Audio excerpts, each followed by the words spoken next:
Shalom Jemaat Kalvari sekalian, berjumpa kembali dalam Kalvari News bersama saya Jetrowi. Saya adalah AI pertama Gereja Baptis Indonesia Kalvari.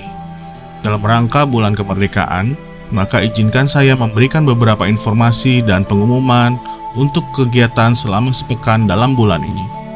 Kita mulai dengan pengumuman yang pertama.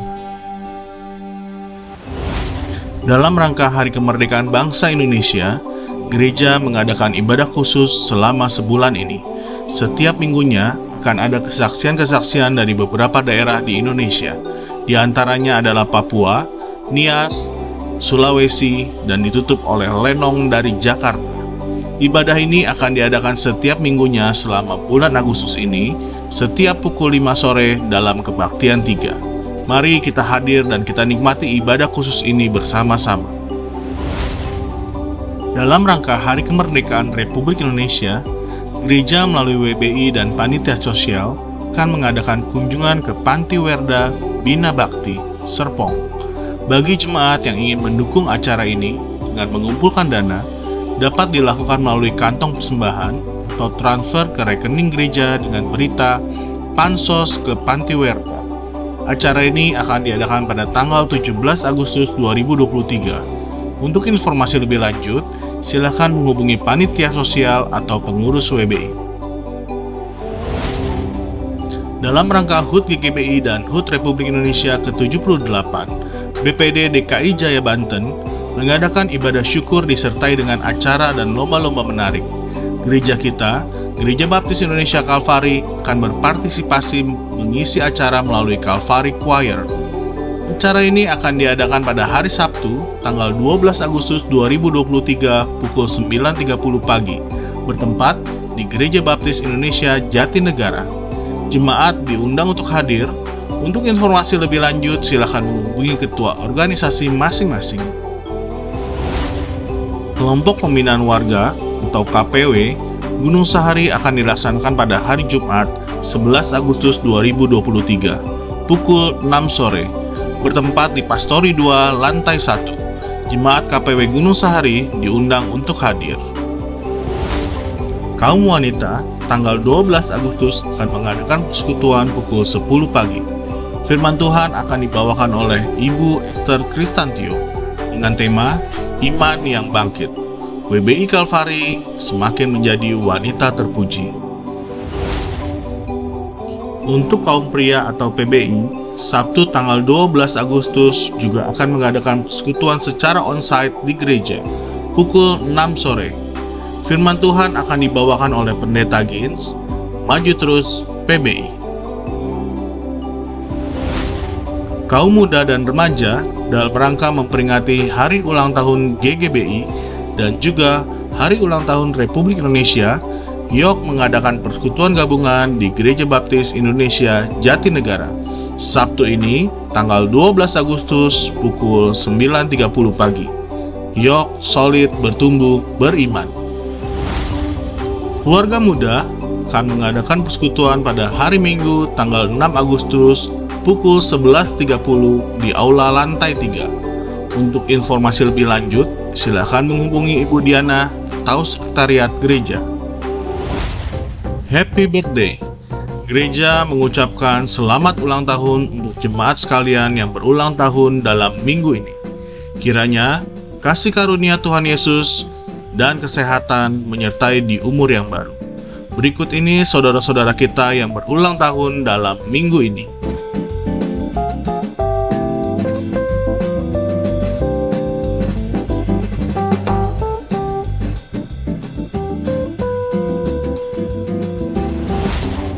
Demikianlah Kalvari News minggu ini, kiranya memberikan informasi dan menjadi berkat bagi kita sekalian. Better together. Kalvari News, this is my church.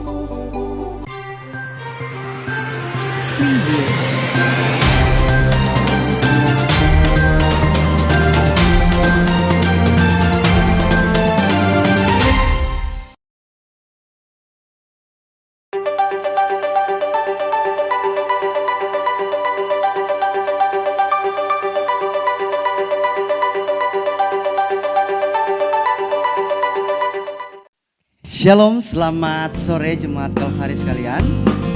Gimana hari ini? Ada sukacita? Amin. Nah, dalam memperingati 17 Agustus atau Hari Kemerdekaan Republik Indonesia, Gereja Baptis Indonesia Kalvari mengadakan kebaktian khusus dalam kebaktian yang ketiga. Jadi pada setiap minggunya kita akan melihat kesaksian dari daerah-daerah masing-masing, dan khusus hari ini kita akan melihat kesaksian dari daerah Papua. Kita akan mendengarkan pujian-pujian yang akan mereka bawakan. Dan juga tanggal 17 Agustus nanti, tanggal 27 Agustus akan ada lenong. Gak tahu lenong keberapa, lupa. Tapi akan ada lenong dan diundang semuanya untuk Jemaat Kalvari untuk hadir bersama-sama. Dan kita akan bersama-sama menikmati berkat dan sukacita di acara ini. Terus, oke, kita akan membacakan firman Tuhan bersama-sama yang terdapat di dalam Yeremia 30 ayat 17 dan ayatnya yang ke-18. Saya undang semuanya untuk berdiri, kita bacakan bersama-sama. Yeremia 30 ayat 17 dan 18. 1, 2, 3. Sebab aku akan menentangkan kesempatan bagimu, aku akan mengobati luka-lukamu. Demikianlah firman Tuhan, sebab mereka telah menyembuhkan engkau, yakni sisa yang tiada seorang pun menanyakannya. Beginilah firman Tuhan, sesungguhnya aku akan memulihkan keadaan kemah-kemah Yakub dan akan mengasihani tempat-tempat tinggalnya. Kota itu akan dibangun kembali di atas reruntuhannya, dan puri itu akan berdiri di tempatnya yang asli. Amin. Mari kita berdoa. Bapa di surga, terima kasih Tuhan untuk sore hari ini. Kami Jemaat Kalvari Indonesia kembali akan mengadakan ibadah kebaktian 3. Dan kami yakin Bapa, apa yang kami lakukan hari ini semuanya untuk kemuliaan-Mu. Kami bersyukur Tuhan, dan biarlah dari awal, pertengahan, sampai akhirnya semuanya boleh berjalan sesuai dengan kehendak Engkau sendiri. Terima kasih Tuhan, dan kami mau berdoa Bapa kami. Bapa kami di surga, dikuduskanlah nama-Mu, datanglah kerajaan-Mu, jadilah kehendak-Mu di bumi seperti di surga. Berikanlah kami pada hari ini makanan kami yang secukupnya, dan ampunilah kami akan kesalahan kami, seperti kami juga mengampuni orang yang bersalah kepada kami. Dan janganlah membawa kami ke dalam pencobaan, tetapi lepaskanlah kami daripada yang jahat. Karena Engkaulah yang mempunyai kerajaan dan kuasa dan kemuliaan sampai selama-lamanya. Amin. Oke, kita akan mendeklarasikan yel-yel kita. Sudah siap semua? Oke, siap. Kebaktian 3, better together. Kalvari, this is my church. Kita berikan apresiasi untuk yang melayani hari ini. Tuhan Yesus memberkati.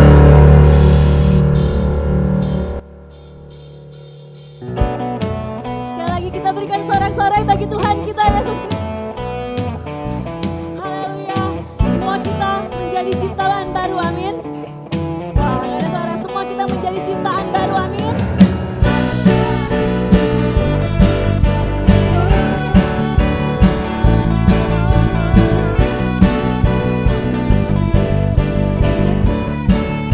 Sama-sama kita nyatakan. Terangmu yang telah ubah hidupku, kau jadikan aku ciptaan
Tuhan Yesus kita mampu melewati semuanya. Mari kita terus memuji Tuhan dengan pujian ini.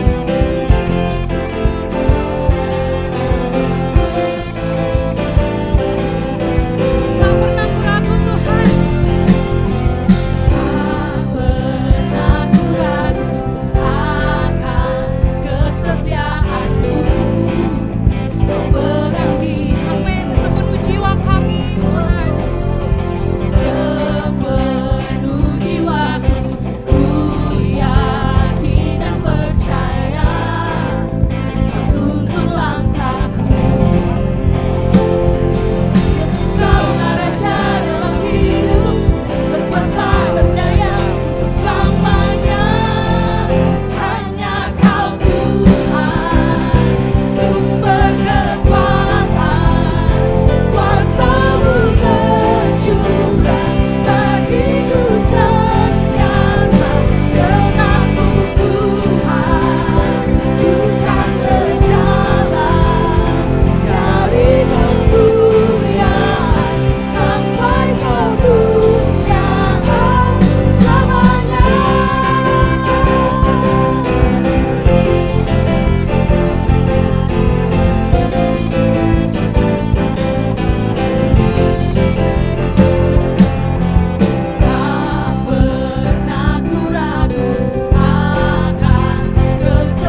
minggu ini dan beberapa minggu ke depan merupakan bulan budaya. Dan untuk minggu ini akan diisi oleh teman-teman kita dari Papua. Mari kita saksikan bersama.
Oke, shalom.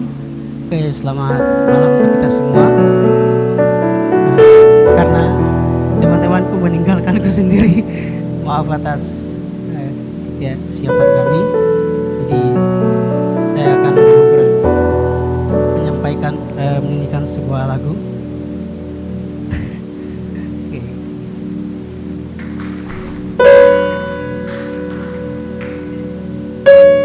Oke, saya sendiri bersyukur karena lewat di tahun ini atau bulan ini ada begitu banyak hal yang terjadi. Saya tahu bahwa tidak ada satu orang pun yang tidak ada masalah. Kalau nggak ada masalah, kita doakan biar kembali ke Bapa di surga. Oke. Jadi pasti setiap orang yang diberikan tanggung jawab, apalagi kalau dalam tahap penyesuaian, dalam proses akan ada begitu banyak hal yang terjadi. Tapi saya percaya bahwa ketika kita bersama Tuhan, pastinya akan memampukan setiap kita untuk tetap kuat dalam proses yang Tuhan izinkan dalam kehidupan kita. Oke, semoga lagu ini memberkati kita semua. Suara saya nggak terlalu besar.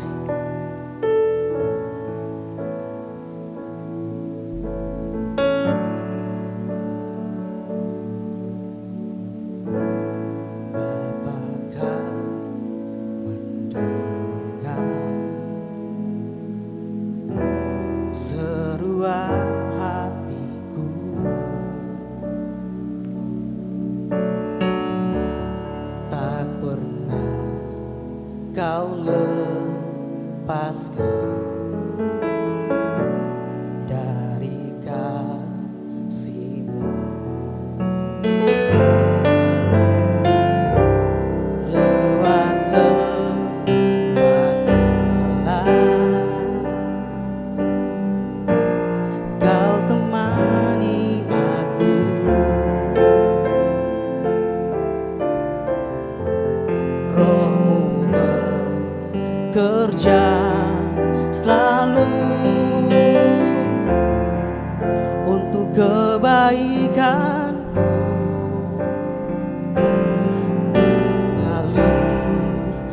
kuasa dari tempat maha tinggi.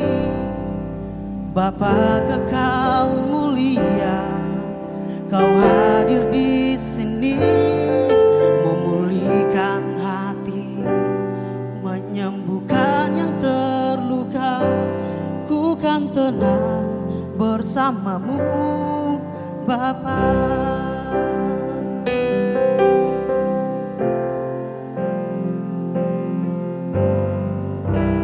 Lewat lembah gelap,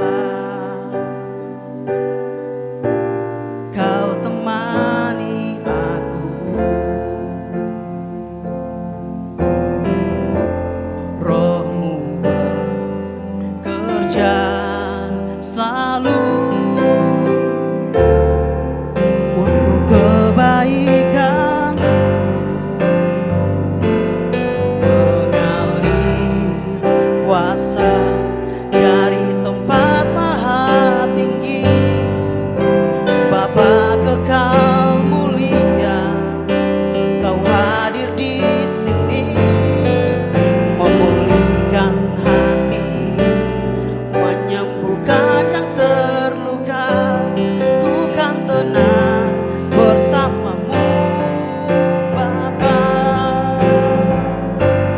Mengalir kuasa dari tempat maha tinggi. Bapa kekal mulia, Kau hadir di sini, memulihkan hati, menyembuhkan yang terluka. Ku kan tenang bersamamu, Bapa. Ku kan tenang bersamamu, Bapa. Ku kan tenang bersamamu, Bapa. Ya, terima kasih. Saya kembali.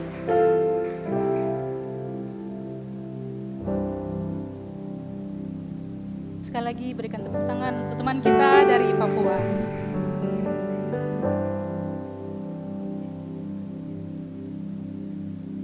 Oke, mari kita berdoa. Terima kasih Bapa, terpujilah nama-Mu, biarlah nama-Mu ditinggikan selalu dalam kehidupan kami, dari setiap apa yang kami buat, dari setiap apa yang kami kerjakan. Biarlah ibadah kami di saat malam hari ini, kami boleh menyenangkan Engkau Tuhan. Karena kami percaya bahwa ketika kami menyenangkan Engkau, maka setiap kami akan diberkati. Terpujilah Engkau Tuhan, bersama-sama kami menaikkan doa kami untuk bangsa Indonesia. Kami percaya bahwa Tuhan, Engkau yang akan memberkati bangsa ini. Engkau yang lebih tahu segala sesuatu yang terjadi di bangsa ini. Karena berdirinya bangsa ini semua karena rencana dan kehendak Tuhan. Biarlah Tuhan Engkau yang pegang kendali, Engkau yang berkati. Bahkan Tuhan Engkau juga yang memilih pemimpin untuk yang tepat sesuai dengan kehendak-Mu untuk memimpin bangsa ini, sehingga mengarahkan bangsa ini kepada kehendak-Mu ya Tuhan. Terima kasih, kami juga berdoa saat ini untuk Gereja Baptis Kalvari di tempat ini. Terima kasih Tuhan untuk setiap kemajuan, perkembangan yang sudah Tuhan Engkau kerjakan di gereja ini. Dan terima kasih untuk semua kerja keras daripada hamba-hamba Tuhan di tempat ini. Yang percaya bahwa Tuhan Engkau yang akan melihat setiap keperluan, kebutuhan mereka. Tuhan Engkau yang akan memberkati mereka sesuai dengan apa yang Engkau kehendaki ya Tuhan. Terima kasih Bapak, kami berdoa untuk jika ada Bapak Ibu atau jemaat tempat ini yang sakit, kami percaya yang sakit disembuhkan, yang lemah dikuatkan, yang susah mendapatkan penghiburan yang sejati yang daripada Roh Kudus. Terpujilah Engkau Tuhan, saat ini kami akan memberikan persembahan. Kami sadar bahwa apa yang kami berikan terbatas, tidak sebanding dan setara dengan apa yang sudah Tuhan Engkau buat, Engkau kerjakan di kayu salib untuk setiap kami. Biarlah persembahan yang kami berikan boleh menyenangkan Engkau Tuhan. Terpujilah Engkau Tuhan, dalam nama-Mu kami berdoa. Haleluya. Amin. Kita akan berikan persembahan, kita nyatakan pujian ini, bersyukur untuk kasih Tuhan yang sempurna dalam setiap hidup kita.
sedang lelah, sedang capek di dalam pekerjaan kami, sedang lelah dalam studi kami, bahkan mungkin juga ada yang sedang capek dalam rumah tangga, dalam kehidupan hari-hari yang terus menguras tenaga, energi, pikiran kami. Tapi hari ini kami mau dikuatkan oleh Tuhan. Ketika pujian baru saja kami naikkan bahwa bersamamu Bapa kami bisa melewati itu semua. Dan bukti nyata kami bisa melewati itu semua, kami berdiri sampai dengan sore hari ini ada di rumahmu. Itu semua karena kebaikanmu. Itu semua karena kasihmu buat kami yang telah melewati 1 minggu ke belakang ini. Pimpinan kasih penyertaan Tuhan selalu ada buat kami. Sehingga sore hari ini Engkau yang layakkan kami berdiri di rumahmu. Engkau yang membawa setiap badan diri kami. Terima kasih Bapa, terima kasih, sangat-sangat berterima kasih kami buat semua hal yang Kau lakukan buat kami. Dan tiba saatnya pula hari ini kami mau dengar suara Tuhan lagi. Jabaran firman Tuhan dari kitab Yeremia, melihat apa yang mau Tuhan sampaikan buat kami. Berbicaralah Tuhan, apa yang telah Tuhan sampaikan melalui hamba-Mu di dalam persiapan, itu juga yang Tuhan akan sempurnakan untuk lidah ini mengucapkannya, mulut ini memperkatakannya, hati pikiran hamba dipimpin oleh Tuhan. Dan sama buat kami pun yang mendengarkan firman, hati pikiran kami dikuasai oleh roh yang sama untuk memahami, mengerti. Terlebih daripada itu kami pulang membawa berkat firman itu untuk kami aplikasikan dalam kehidupan kami hari-hari. Kami siap Bapak, kami siap untuk dipulihkan, kami siap untuk disembuhkan, kami siap untuk mengalami perubahan-perubahan hidup di dalam Tuhan ketika kami mendengar firman-Mu. Dalam nama Yesus Kristus kami berdoa, yang mau pulang dengan tidak sia-sia dan bawa berkat Tuhan, sama-sama kita katakan amin. Puji Tuhan, silakan duduk saudaraku semuanya. Wow, sehat semua ya? Sehat semua? Sekali lagi, sehat semua? Iya, harus sehat ya. Ketika bisa mengucapkan sehat berarti suaranya masih keluar, dan saya pastikan Bapak Ibu Saudara dalam keadaan sehat. Karena bisa ada di tempat ini, duduk dan mengikuti ibadah. Kenapa demikian? Bapak Ibu Saudara tahu tidak bahwa di Arab Saudi, bukan di sini, di Arab Saudi sana, ada seorang tokoh pangeran Arab, keturunan konglomerat, pamannya orang kaya, orang tuanya orang kaya. Pangeran Arab itu berarti salah satu generasi penerus sebenarnya untuk kepemimpinan di Arab Saudi. Ada salah satu pangeran Arab yang sudah 18 tahun hidupnya koma. Ada yang pernah dengar berita ini? Pernah ya? Pangeran Al-Walid bin Khaled.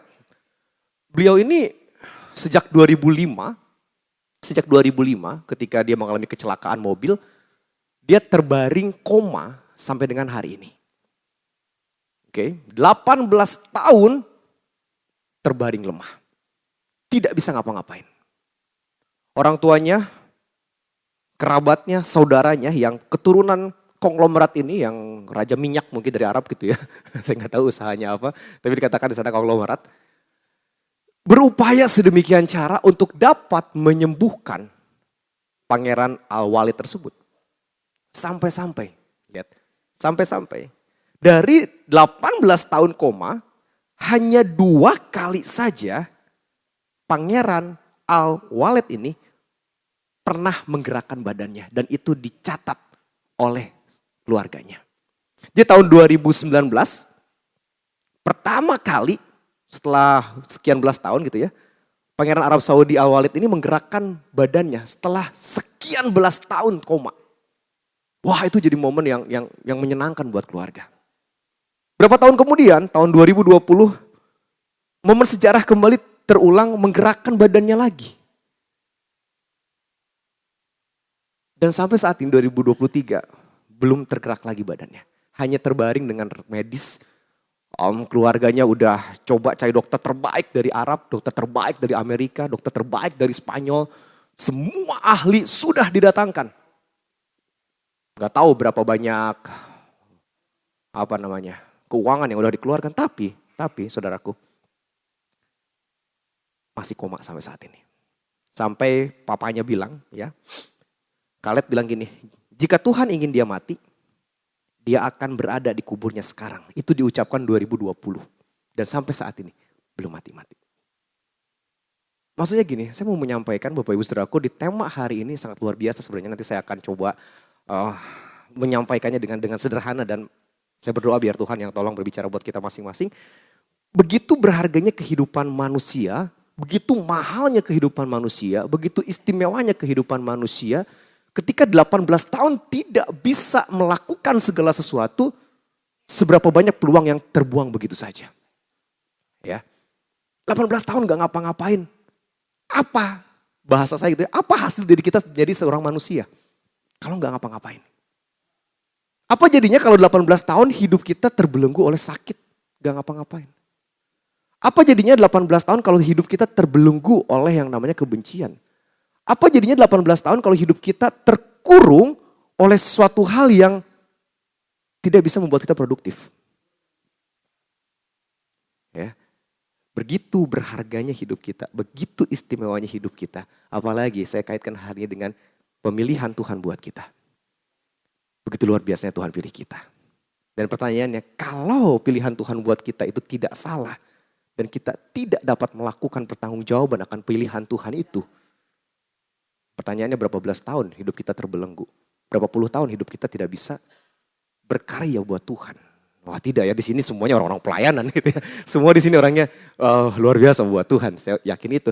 Tapi saya kaitkan ke bangsa Israel yang menjadi tema hari ini kitab Yeremia. Israel umat pilihan Tuhan, Israel bangsa istimewa, tetapi di dalam keberadaannya mereka terbelenggu dari kehidupan yang namanya dosa.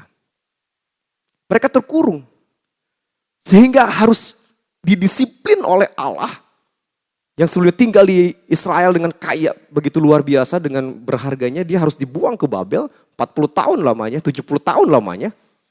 Dan secara kehidupan 70 tahun dalam perbudakan itu, ya gak ada hal yang baik, yang istimewa yang bisa dilakukan karena terbatas oleh sistem perbudakan di Babel. Mau melakukan apapun gak bisa, harus ngikutin aturan Babel. Bapak Ibu Saudara 70 tahun. 70 tahun. Dan kondisinya, hari ini ayat yang akan kita lihat, ketika terbelenggu itu ada, nanti kita akan lihat terbelenggu dalam hal apa untuk era gereja pada saat ini, nanti saya sampaikan gitu ya. Kita baca sama-sama bagian ini janji Tuhan ya.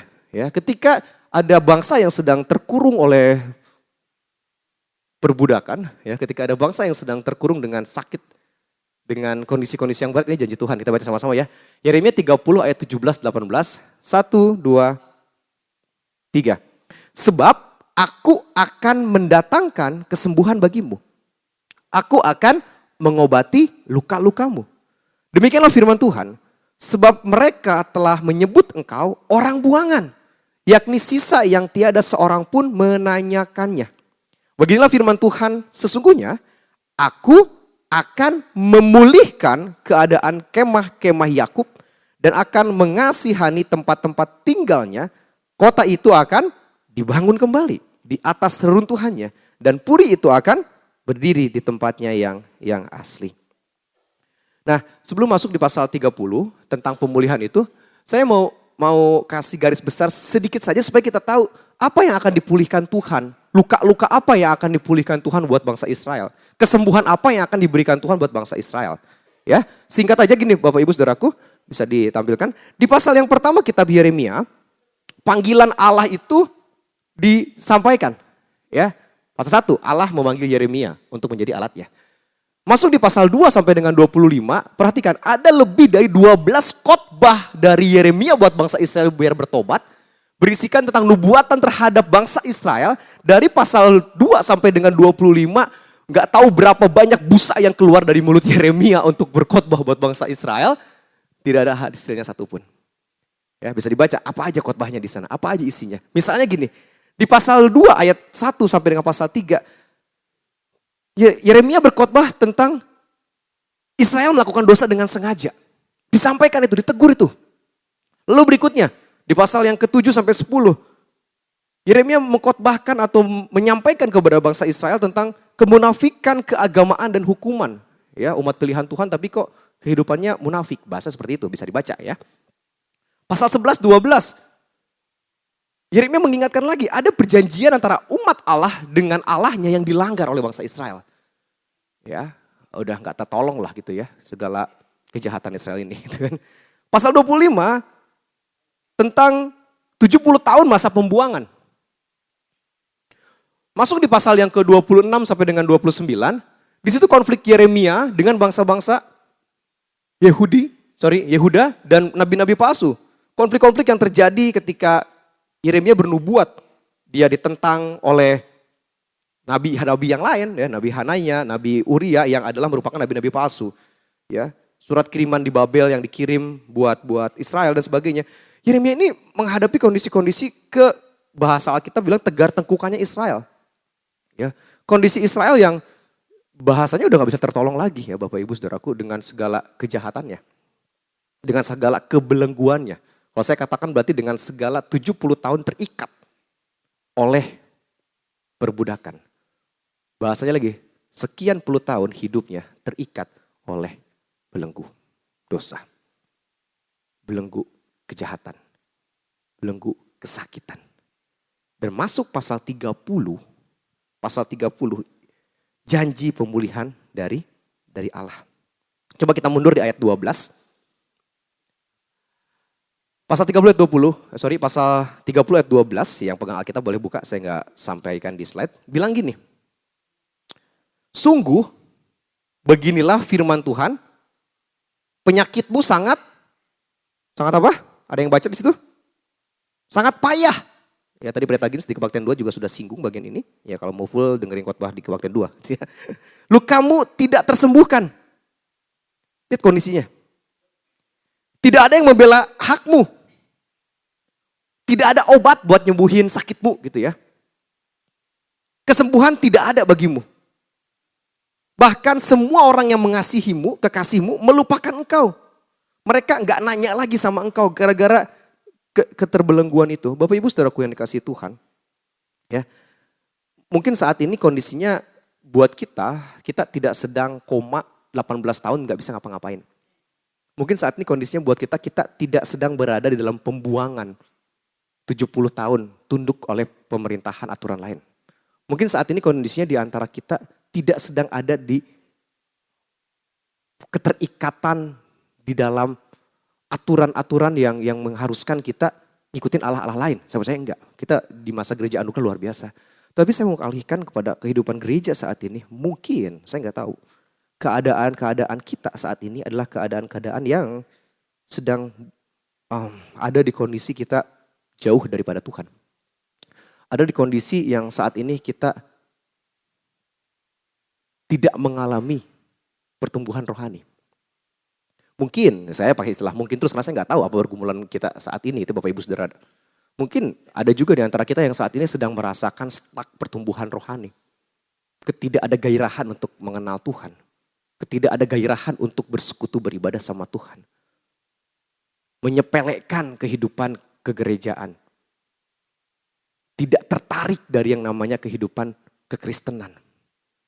Ya, saya nggak tahu kondisi apa yang sedang membuat kita jauh dari Tuhan saat ini. Tapi apapun kondisinya saat itu Bapak Ibu Saudaraku yang dikasihi Tuhan, hati-hati. Hati-hati, jangan sampai itu membuat kita terbelenggu dan kita terjerat dari kondisi yang menyulitkan. Menyulitkan dalam arti karena jauh dari Tuhan. Ya. Ketika Allah menjanjikan untuk mendatangkan kesembuhan, bagaimana hidup kita bisa dipulihkan? Ya, sekali lagi ini challenge-nya adalah saya nggak tahu Bapak Ibu mau dipulihkan dalam hal apa saat ini. Lagi ada keterikatan dosa kah? Lagi ada kebencian kah? Pokoknya kondisi-kondisi yang membuat kita sakit. Ya. Saya hanya bisa berasumsi gitu. Berasumsi dalam artian karena saya nggak tahu semua jemaat di sini dan Bapak Ibu yang dengar khotbah di YouTube, saya nggak tahu kondisinya apa. Tapi jikalau ada saat ini yang sedang terbelenggu kebencian kah dengan saudara? Kesakit hatian kah? Kekecewaan kah? Terbelenggu dari yang namanya ada di zona nyaman untuk tidak mau berinteraksi kah? Apapun itu ya. Renungkan masing-masing.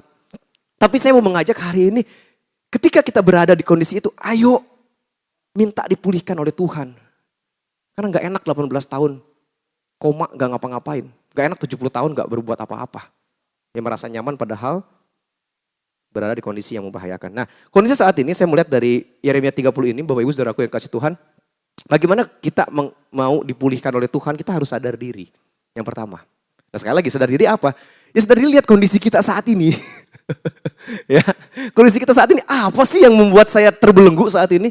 Kondisi apa sih yang perlu dipulihkan saat ini? Atau saya berpendapat, oh saya lagi sehat-sehat aja kok, rohani saya baik, doa saya lancar, saya ibadah rajin, saya dekat dengan Tuhan. Lihat lagi, apakah lagi di kondisi kesombongan rohani? Bahaya juga. Ya, saya mau mengajak buat kita, bagaimana kita mau dipulihkan lebih lagi oleh Tuhan, kita harus lihat, sadar diri kita, kondisi kita sini sekarang gimana sih? Apa sih yang sedang terjadi? Ya, apa yang bisa dilihat indikatornya? Kita bisa mulai sadar diri itu, lihat, saya ini ngapain sih sekarang? Apa sih yang saya lakukan saat ini? Ya, peran saya sebagai orang tua sudah berperan sebaik mungkin selayaknya orang tua kah buat mendidik anak? Peran saya sebagai anak sudahkah menjadi anak yang baik buat orang tua? Peran saya sebagai seorang teman, seorang sahabat, sudahkah berperan sebagai selayaknya seorang sahabat? Kondisi kita sebagai pekerja, sudahkah kita bekerja dengan maksimal dan baik? Atau cuman yang penting datang kantor 8 pulang jam 4? Kondisi-kondisi yang membuat kita, ya sadar diri. Sekali lagi saya nggak bisa lebih dalam lagi karena saya nggak tahu. Kesadaran itu kan Bapak Ibu Saudara semua yang kita ya. Dan hati-hati bahwa di dalam Kejadian pasal 3 ketika dosa itu masuk ke dalam diri manusia, dosa itu benar-benar menghancurkan kehidupan manusia. Ya. Dosa itu menghancurkan kehidupan manusia sehingga kita merasakanlah rasanya sakit, rasanya kecewa. Kita merasakanlah rasanya kegagalan. Merasakan sedihnya perpisahan, merasakan kehilangan, luka hati. Dan pada dasarnya, ya manusia itu, kita ini rentan terhadap kesalahan dan kelemahan. Pada dasarnya gara-gara dosa itu. Ya, awalnya yang semua perfect, semua baik-baik, menjadi kacau. Nah, kita harus sadar kondisi diri kita ini, sadar keberadaan kita. Hari ini nanya sama Tuhan, Tuhan sebenarnya kondisi saya ini sekarang gimana ya? Jangan-jangan saya mati rohani, saya koma rohani. Oh, saya nggak tahu, ya, saya nggak mau berasumsi lebih. Bapak Ibu Saudara yang bisa melihat itu semua. Manusia pada dasarnya rentan terhadap kesalahan dan kelemahan, tetapi kita harus sadar diri. Kenapa? Karena Allah menyadari bahwa kita tidak mampu untuk menyembuhkan luka-luka itu. Ya. Allah menyadari bahwa manusia, saya dan saudara, kita semua itu nggak bisa menyembuhkan luka-luka yang terjadi, bukan luka-luka lecet karena jatuh kecelakaan ya. Kita kecelakaan pun lecet mesti bantuan orang lain. Ya, mesti bantuan orang lain. Tapi luka apapun itu, dalam diri kah, luka apalah banyak gitu ya. Kondisi-kondisinya gak bisa sembuh sendiri. Makanya Tuhan menyadari bahwa kita itu gak bisa untuk menyembuhkan itu semua. Dia yang mau datang untuk menyembuhkan apa? Luka kita. Di Kolose pasal 3 kita bisa ngelihat apa aja sih lukanya, apa aja sih kondisinya. Di sana dikatakan sakit hati, iri hati, cemburu gitu ya, kebencian, marah, geram, kata-kata kotor, fitnah. Semua yang jahat tuh ada di kitab Kolose, Efesus, Galatia dan sebagainya. Pertanyaannya berikut buat kita adalah, kita sadar gak sih kalau kita nih saat ini kondisinya lagi gak baik-baik aja? Kalau lagi gak baik-baik aja. Kita sadar gak sih kalau kita tuh perlu Tuhan untuk menyembuhkan kita? Kalau kita merasa sadar perlu Tuhan. Tapi yang jelas ketika Tuhan berkata bahwa aku akan mendatangkan kesembuhan bagimu, dia membukakan pintu praktek dokter ya, gitu ya saya istilahkan. Dia membukakan pintu untuk siapapun datang kepada dia untuk mengalami kesembuhan itu, untuk mengalami pemulihan itu, asal kita sadar saya, Bapak Ibu Saudara, perlu Tuhan untuk menyembuhkan luka-luka itu. Apapun jenis lukanya. Jangan dikira ya Bapak Ibu kalau kekecewaan itu gak bisa jadi sakit yang berkelanjutan. Gara-gara kecewa kepada satu orang, jika ditahankan, Bapak Ibu Saudara rohaninya akan lumpuh puluhan tahun. Gara-gara kecewa sama satu orang. Kalau gak disembuhkan, bisa lumpuh 18 tahun rohani saudara. Ya.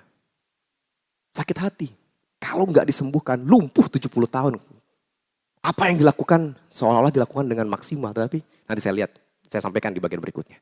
Ya, sadar diri kondisi itu, harus sadar. Ketika ini pesan ini ketika saya baca luar biasa. Ketika Allah berfirman kepada Yeremia untuk disampaikan, aku yang akan mendatangkan kesembuhan. Allah sendiri yang udah setiap untuk nolong kita. Aku akan mengobati luka-lukamu. Sesungguhnya aku akan memulihkan keadaanmu. Ayo dong sadar kondisi kita. Sesungguhnya ya Bapak Ibu sedang kasih Tuhan. Enggak ada satupun aspek dalam kehidupan kita tidak perlu Tuhan. Semua aspek kehidupan kita perlu Tuhan.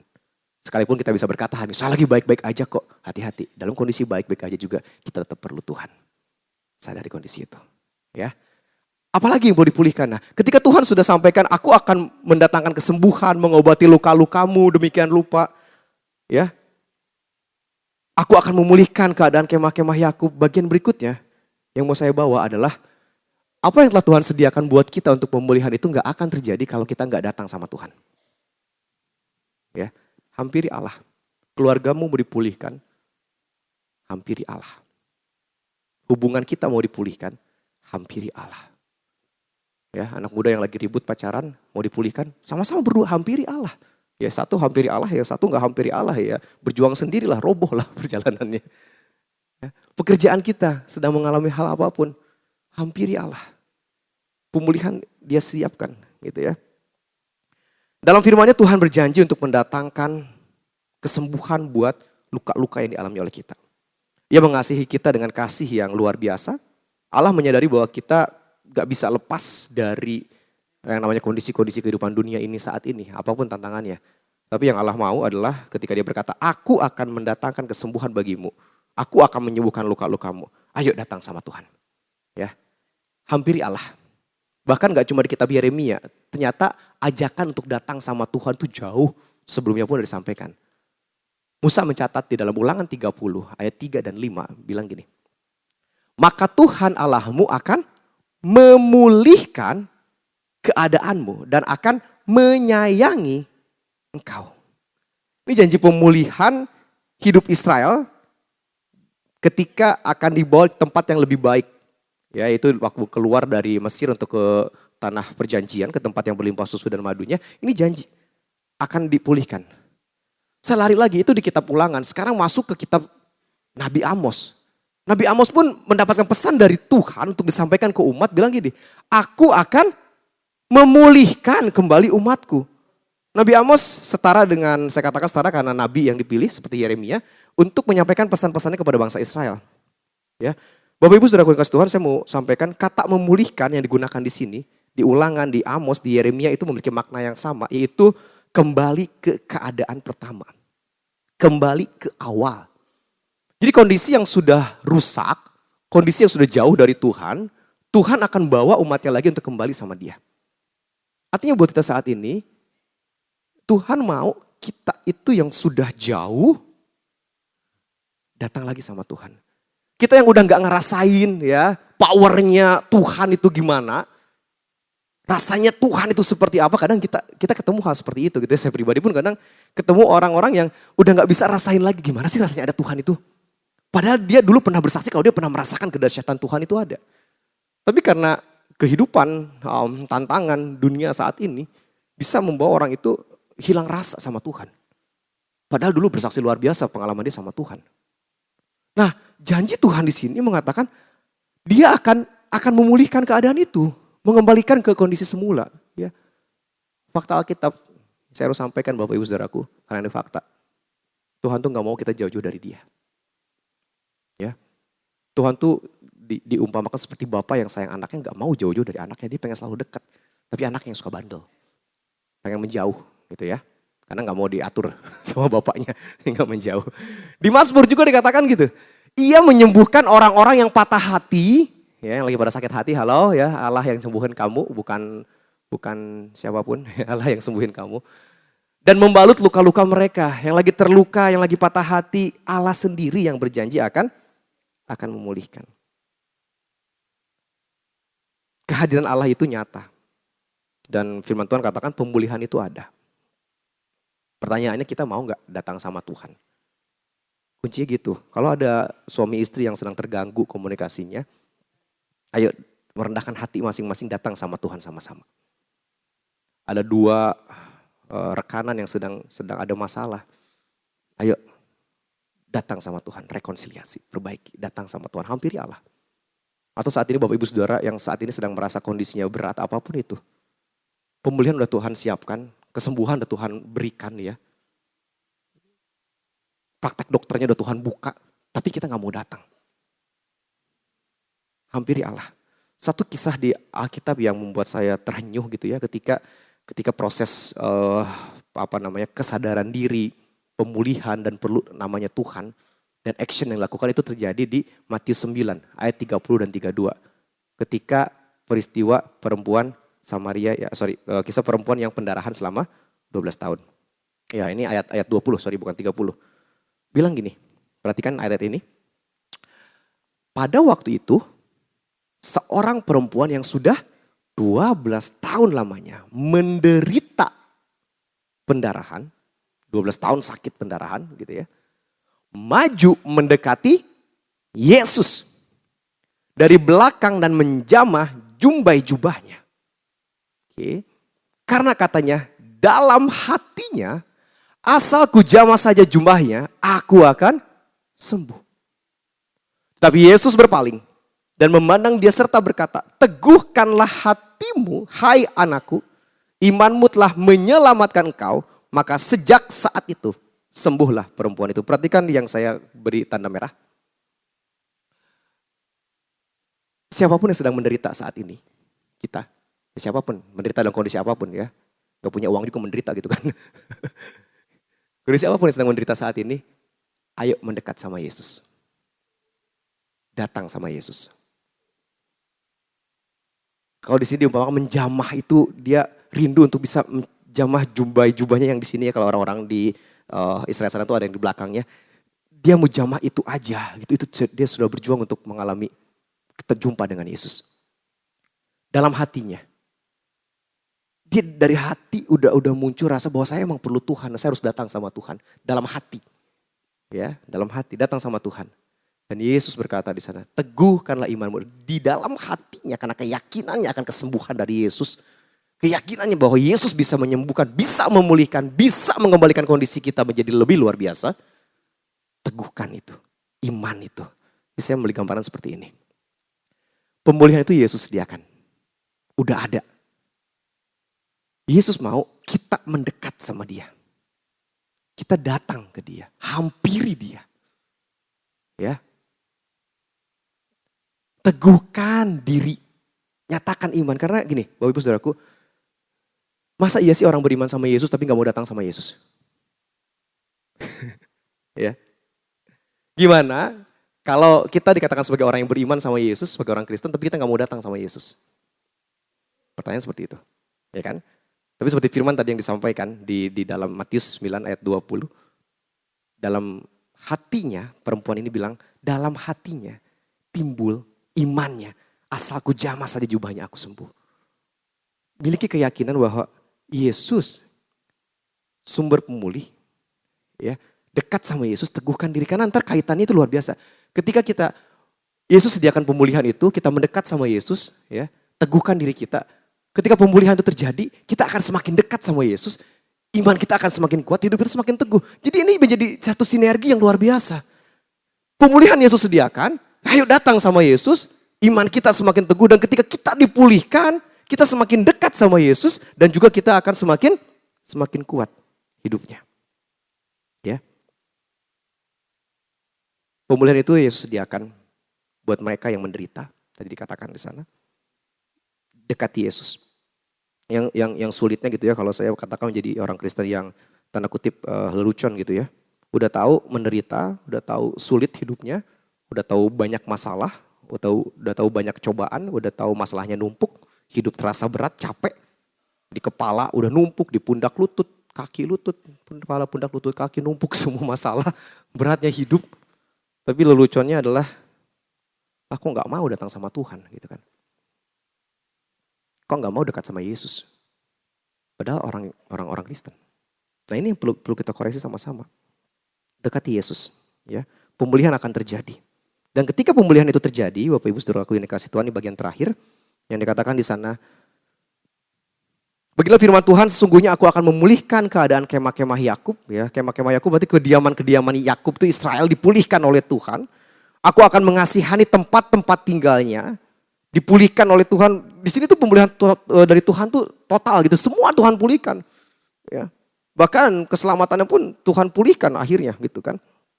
Kota itu akan dibangun kembali terseluruh Tuhannya. Yerusalem yang hancur akan dibangun lagi sama Tuhan. Bahkan Puri itu, tempat kediaman itu akan berdiri tempat asli. Jadi Tuhan tuh akan kembalikan ke semua kondisi semula. Ya, kondisi semula. Dan terimalah anugerah, sekali lagi, pemulihan itu anugerah karena dari Tuhan. Terimalah anugerah pemulihan dari Allah dengan hati yang penuh syukur.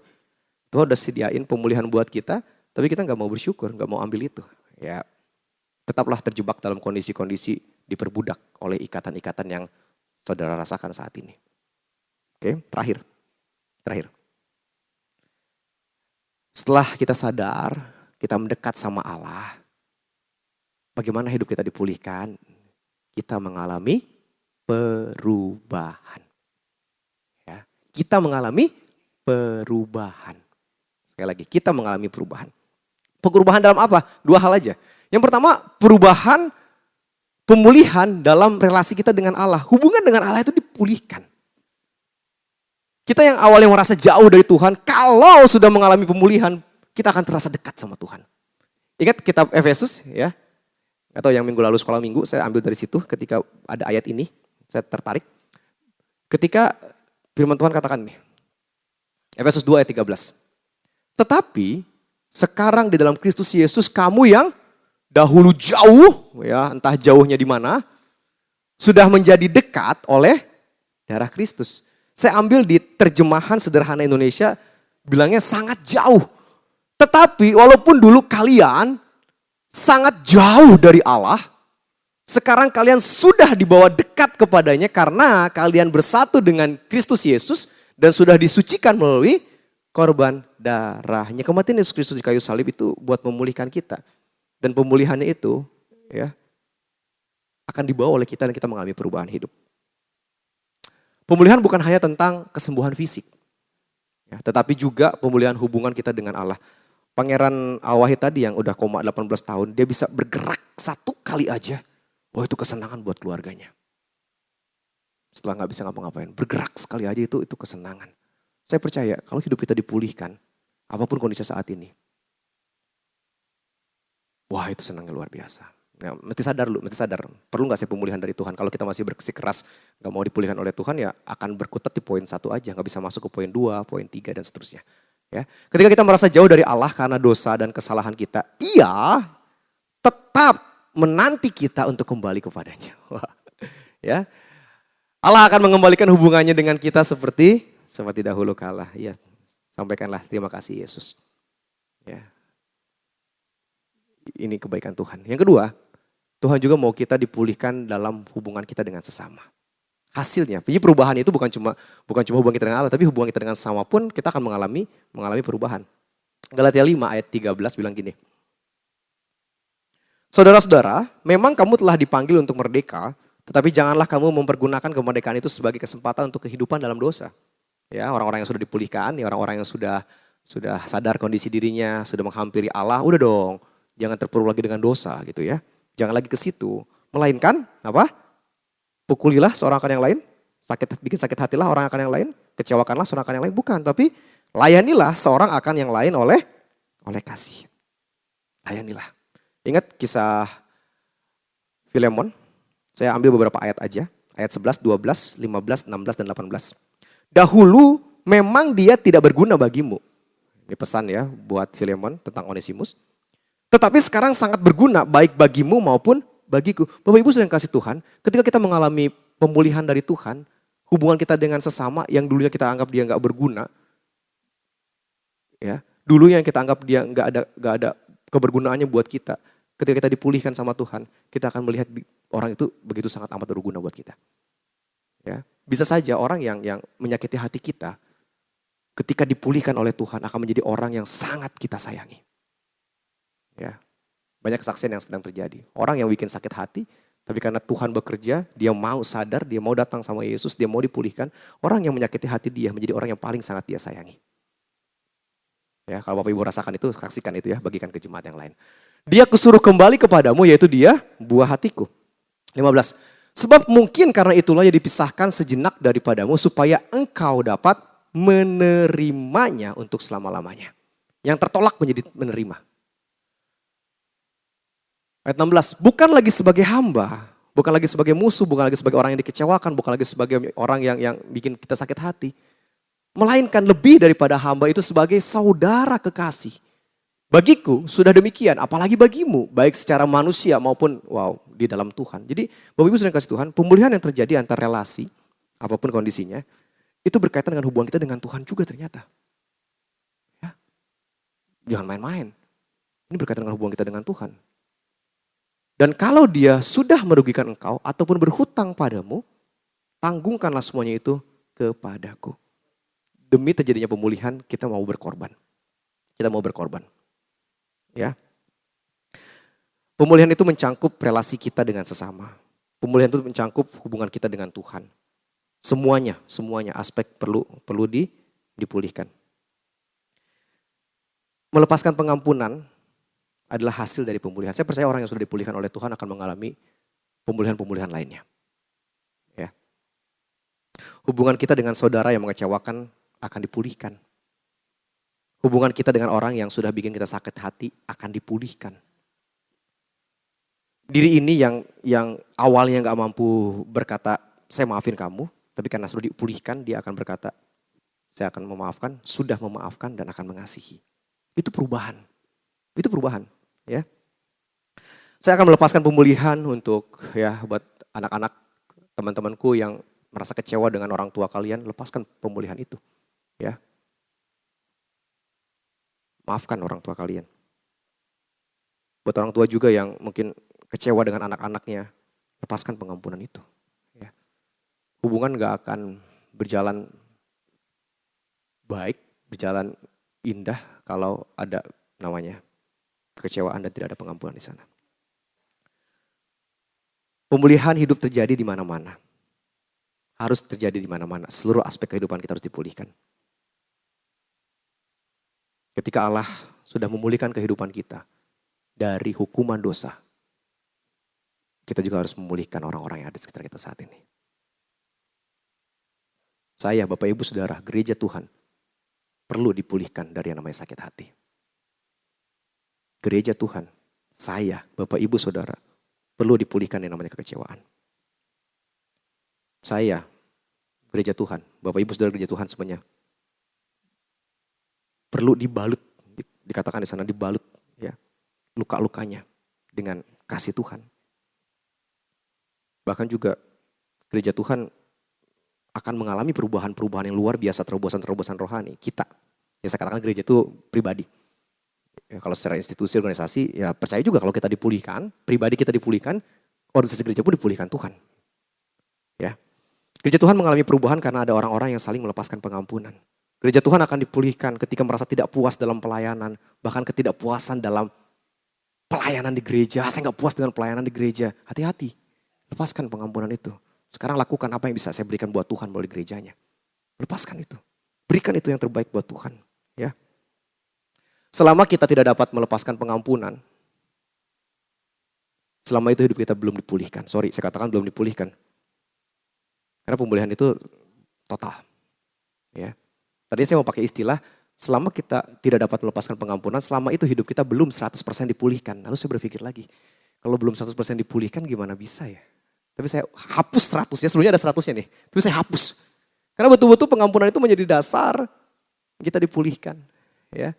Kita bisa ikuti Yesus karena Yesus sudah mengampuni kita, memulihkan kita. Kita bisa datang menyembah Dia. Orang yang sudah dipulihkan hidupnya akan mampu melepaskan pengampunan buat yang lain. Ini challenge-nya buat kita saat ini. Ya, challenge buat kita saat ini.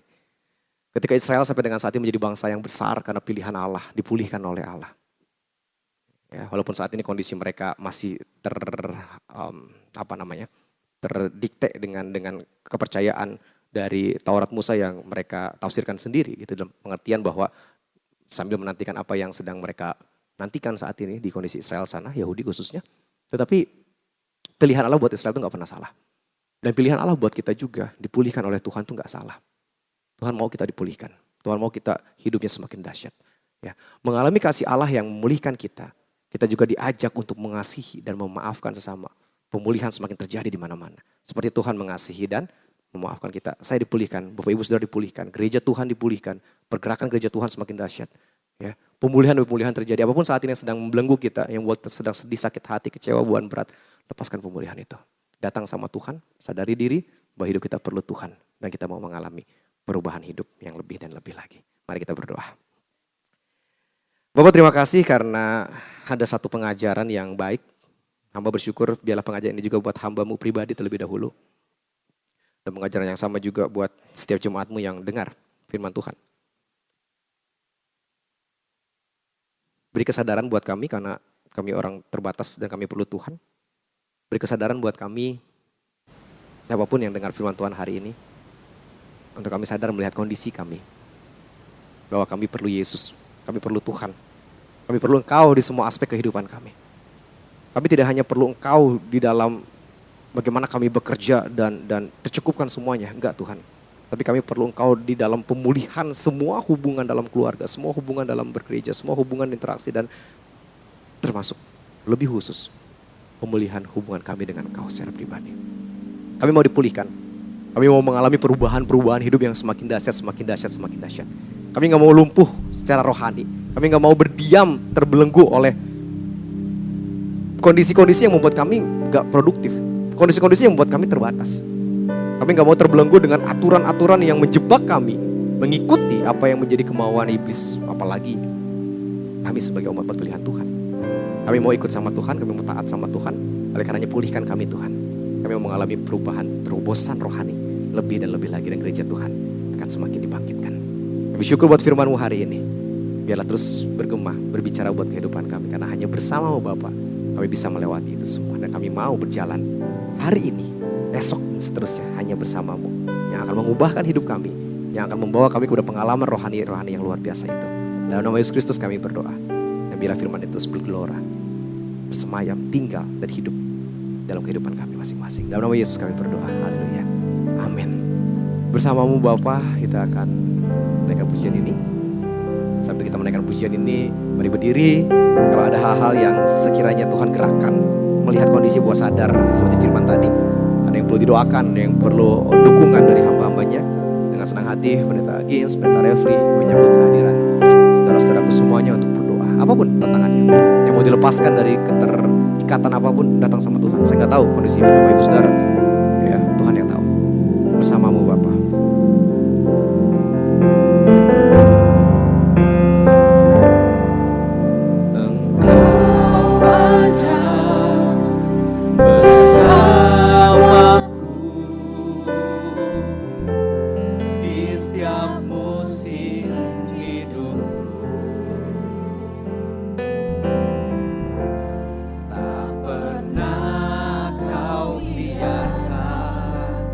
Ku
diberkati oleh firman Tuhan, amin.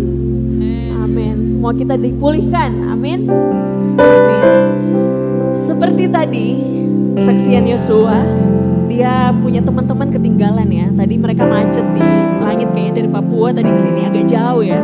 Dan mereka masih mau memberikan kesaksian, teman-teman kita dari Papua, dipersilahkan.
Shalom teman-teman, Bapak Ibu, yang Tuhan Yesus memberkati.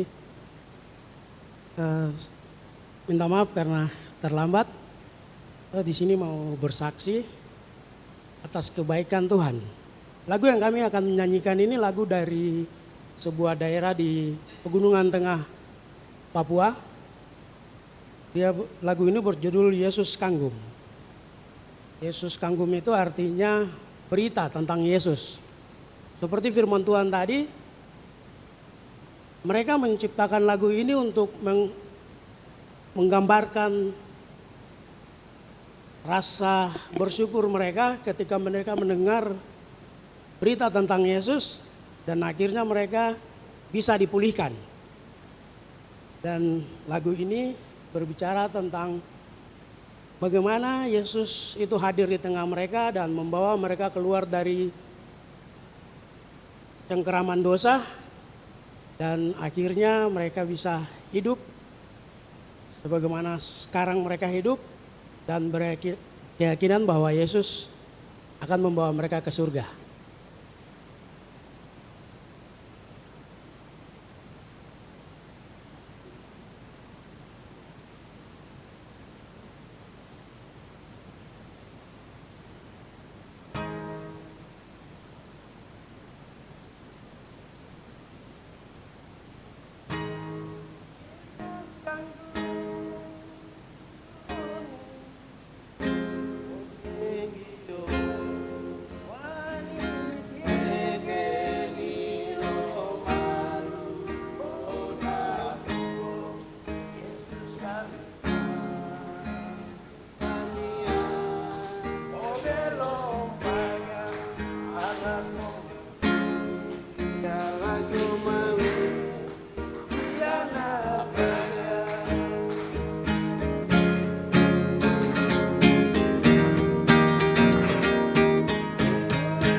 Puji Tuhan, diberkati. Amin. Kecil banget ya karena kita nggak ngerti ya bahasanya apa, tapi tadi Yosua tadi Kak Jimmy ya tadi memberikan arti dari lagu itu. Dan kita yakin Tuhan dimuliakan dalam setiap puji-pujian yang kita berikan buat Tuhan. Amin. Amin. Dengan demikian kita mau menutup ibadah kita malam hari ini. Mari saya mengajak kita untuk berdiri bersama-sama. Pendeta Gins akan menutup ibadah kita.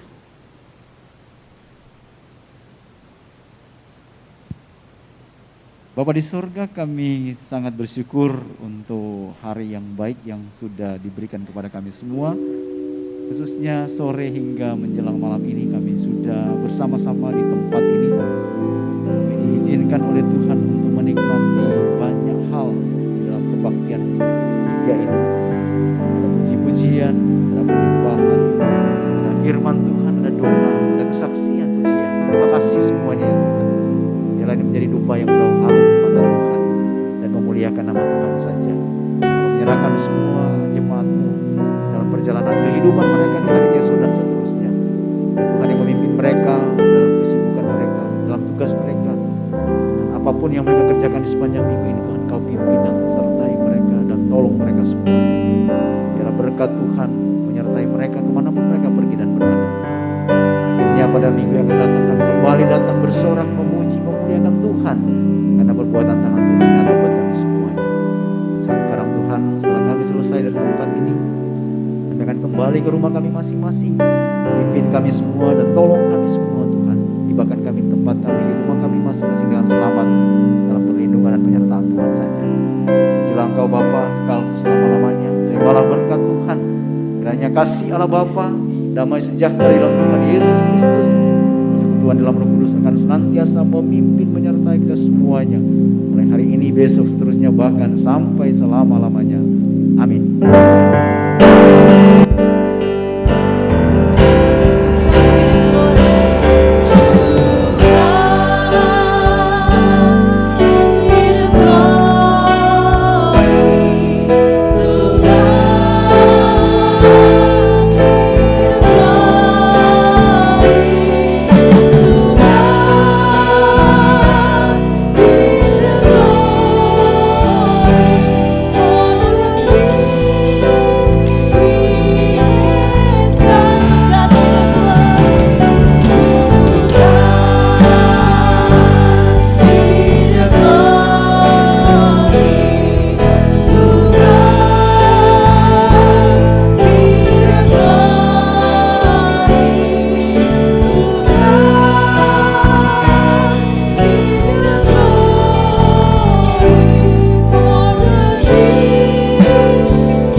Kebaktian 3 dalam budaya, Bulan Budaya Indonesia. Minggu depan ada dari teman-teman kita dari NIAS.